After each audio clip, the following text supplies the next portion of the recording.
자, 내일부터 위드 코로나가 시행이 됩니다. 방역 체계 변화로 인해 일상생활이 코로나19 사태 이전의 모습을 점차 회복할 것으로 예상이 되고 있는데요.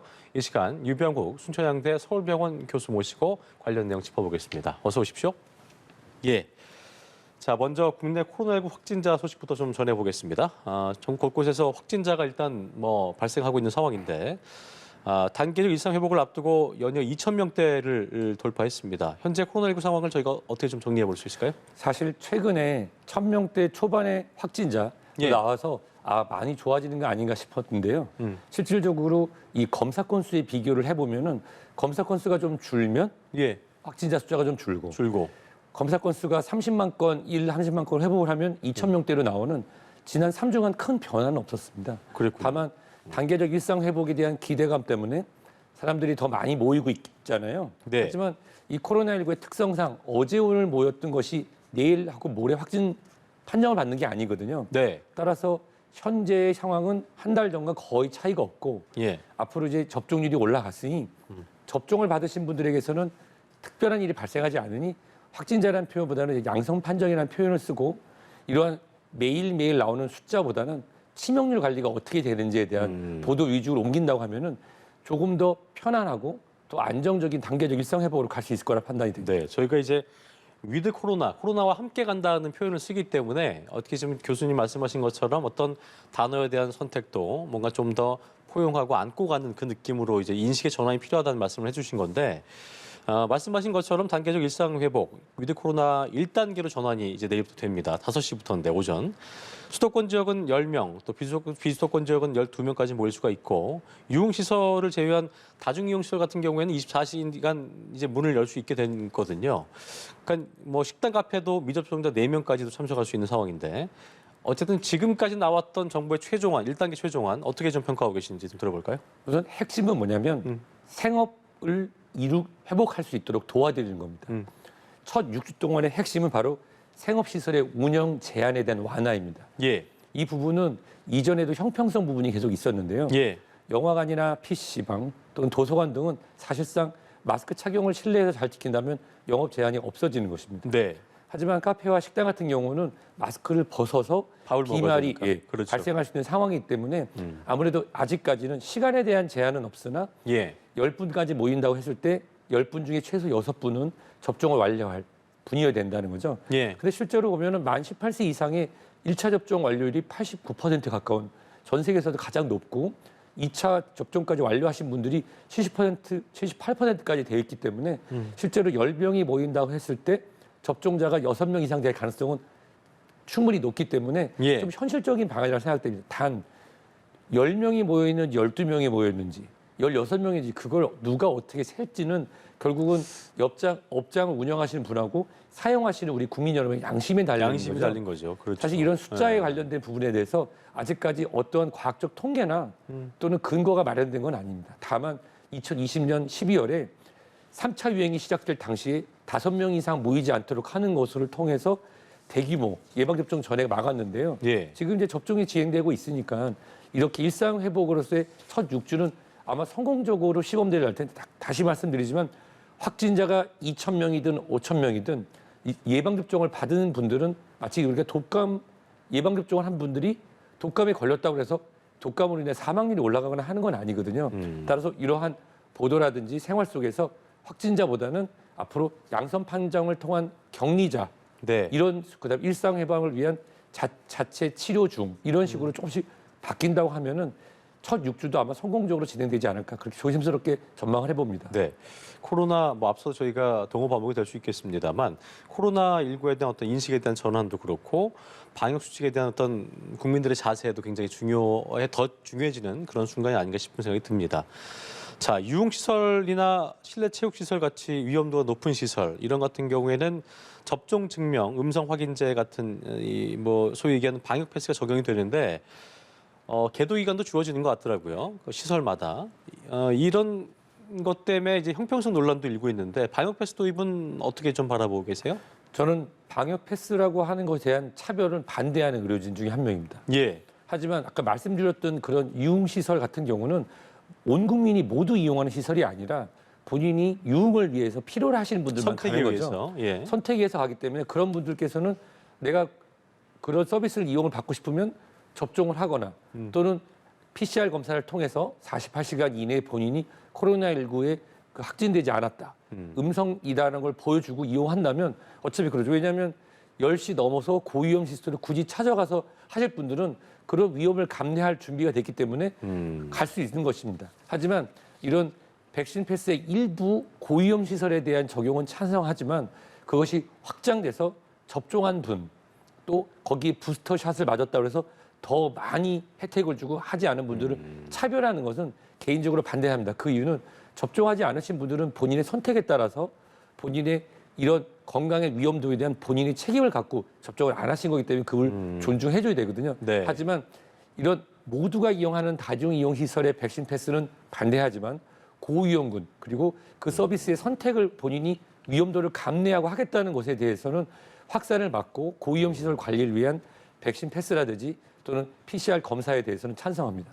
이게 참 논란인 것 같은데 의견이 분분한 것 같아요. 지금 말씀하신 대로 접종을 하지 않는 사람들도 본인의 어떤 뭐 신체 건강이나 상태를 좀 고려해서 한 경우도 있고 뭐 어떤 본인의 어떤 소신에 의해서 하지 않는 거잖아요. 근데 이제 이게 전반적으로 봤을 때는 좀 민폐를 끼칠 수 있는 사람들이 아니냐라는 어떤 프레이밍도 또 그런 의견도 있는 것 같아서 그런 부분에 대해서는 뭐 어떻게 좀 보고 계세요? 사실 이렇게 말씀드리고 싶어요. 접종을 2번 완료. 저 같은 경우는 벌써 2차 접종이 6개월이 지나서 예. 이제 곧 부스터샷을 11월 중순에 맞을 예정입니다. 네, 의료진으로서. 의학적 근거를 봤을 때 6개월이 지나서 아직 우리가 의학적 그런 연구 결과는 많지 않지만 안전을 위해서 한 번 더 맞아야 되는 경우. 그러면 저 같은 경우는 미접종자와 거의 같은 수준의 면역으로 떨어졌을 가능성도 충분히 있습니다. 그럴 수 있군요. 예. 근데 아직 의학적인 연구가 충분히 되지 않았고 네. 코로나19가 우리가 연구 중이기 때문에 더구나 환자분을 모셔야 되는 저희들은 당연히 부스터샷을 맞아야 되지만 네. 왜냐하면 저희 의무죠. 하지만 예방접종을 하지 않은 이유로 우리가 중원글씨, 낙인 찍기 하는 거는 예. 절대 반대인 것이 예방접종을 하셨던 분도 코로나19에 노출돼서 감염 양성 판정을 받을 수 있습니다. 돌파 감염되는 경우도 있고 근데 그렇죠. 돌파 감염이라는 게 낯선 게 아니거든요. 그렇죠. 왜냐하면 독감 예방접종을 받았지만 독감 진단 받고 약 먹고 일주일 쉬고 다음에 출근하면 되는 거죠. 네. 이게 일상 회복이거든요. 그런데 어떤 신념이나 아니면 건강 상태, 본인의 위험도를 감내하고도 접종하지 않은 분들에 대해서 네. 따로 평가하는 것은 자제하는 것이 단계적 일상 회복으로 들어가는. 왜냐하면 우리가 독감 예방접종을 100% 하진 않았습니다. 2019년 이전에. 그렇죠. 그 독감 예방접종 안 한 분들을 독감 걸렸다고 해서 우리가 뭐라고 한 할 적이 수 없죠. 그러니까요. 맞습니다. 똑같기 때문에 네. 회복하는 과정에서 그러한 차별을 두는 것은 피하는 게 좋을 것. 다만 이제 판단됩니다. 어디 갈 때 이제 아까 말씀하신 대로 PCR 검사 등을 통해서 내가 지금 걸리지 않았다는 걸 좀 확인하는 그런 어떤 성의 정도는 좀 필요하다 볼 수 있겠네요. 그렇죠. 본인이 네. 고위험 시설을 이용할 본인의 건강에 그런 위험도를 감내하고 서비스를 활용하겠다고 하면 네. 그건 당연히 해야 된다고 생각합니다. 알겠습니다. 자, 마스크 착용하는 거요. 정부에서는 뭐 계속 의무 규정으로 남겼고 우리보다 먼저 위드 코로나 시행한 나라를 보면은 영국도 그렇고 포르투갈도 그렇고 영국 같은 경우는 또 최근에 확진자가 많아지고 있기 때문에 이게 위드 코로나 이코르 뭐 마스크 안 써도 된다. 노 마스크 이거 아니잖아요. 계속 써야 될 것 같다는 생각이 드는데 어떻게 좀 보고 계세요? 우선 이웃나라 일본 같은 경우는 미스테리한 부분이 좀 있습니다.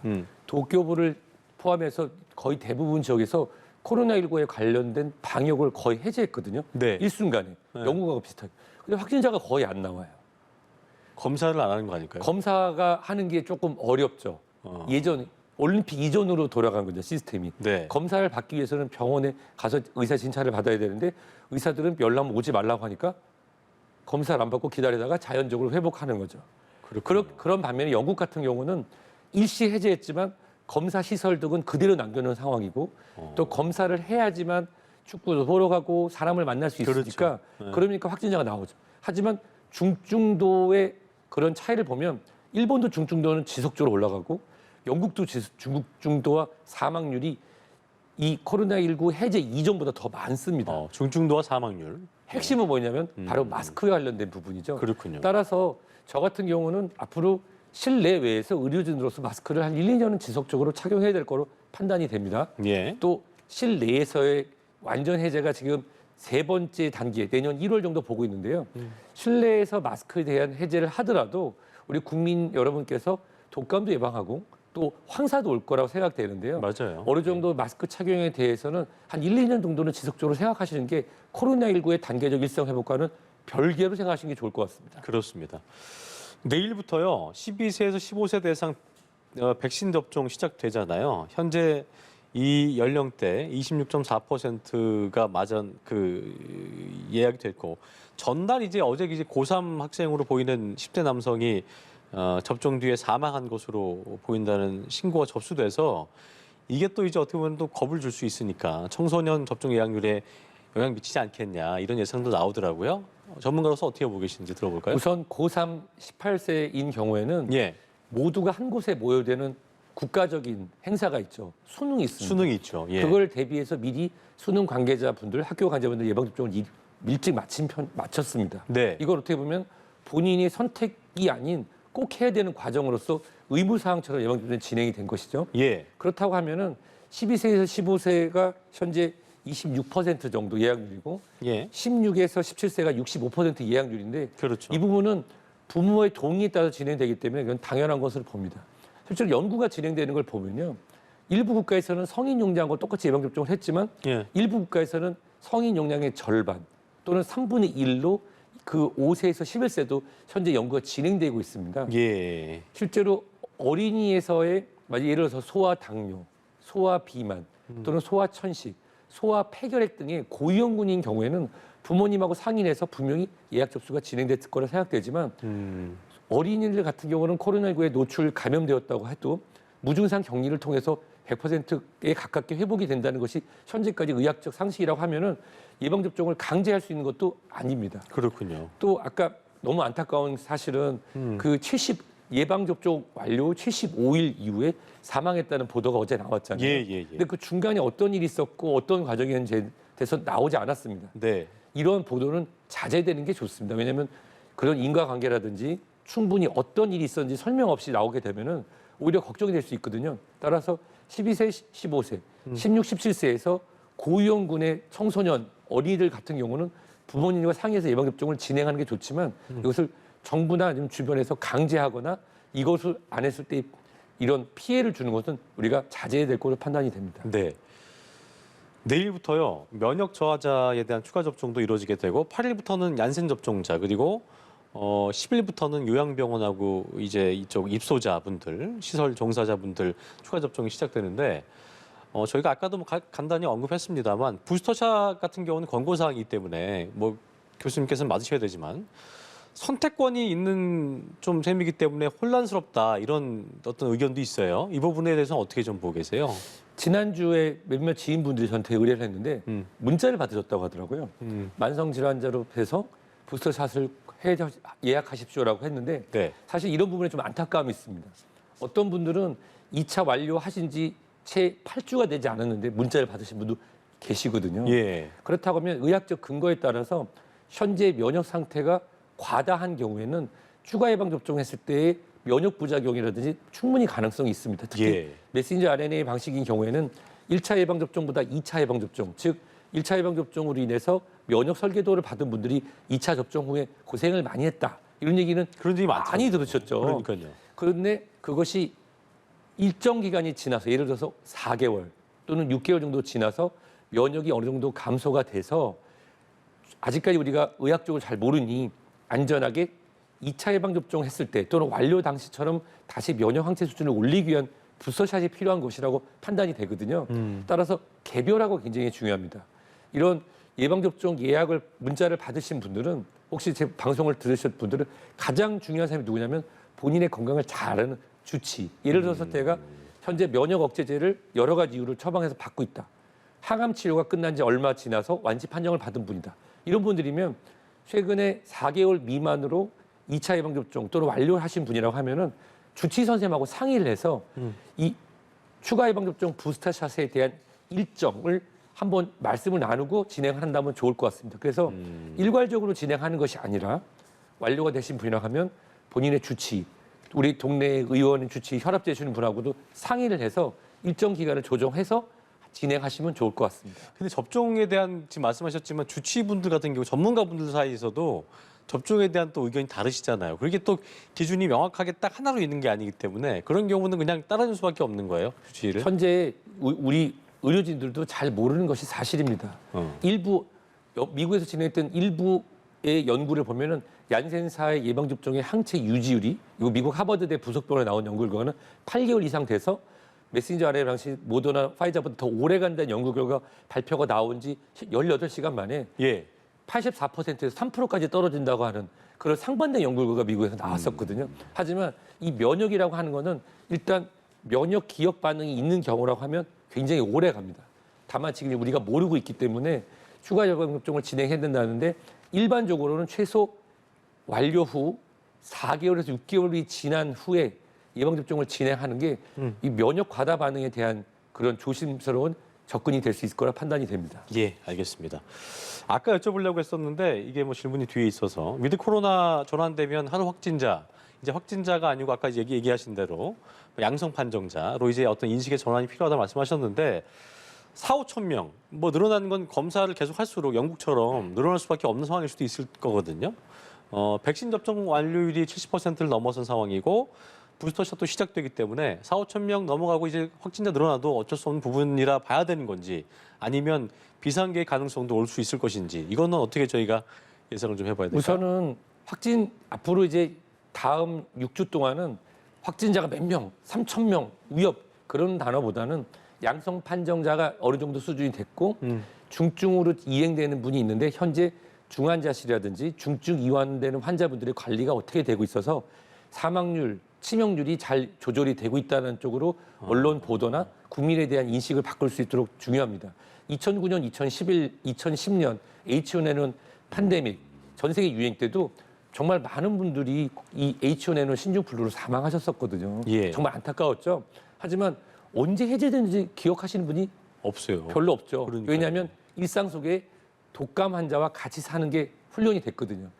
그리고 타미플루라고 하는 타미플루 계열의 항바이러스제가 있는 것처럼 현재 정부는 3천 명, 4천 명의 확진자로 불리는 양성 판정자가 나올 수 있다는 가능성 전제하에 최악의 시나리오를 준비를 하는데 가장 중요한 거는 재택에서 치료 격리하는 분들에 대한 부분 중에 언제 어떻게 병원으로 이송을 하고 이송하는 분들의 그런 중간 단계, 이제 생활치료센터가 조금씩 줄어든다고 하면은 병원과 재택치료 중간 단계의 병원 시설을 빠르게 준비를 해서 내년 2월, 3월까지 올 겨울에 발생할 수 있는 이런 최악의 시나리오를 준비하는 게 중요하고요.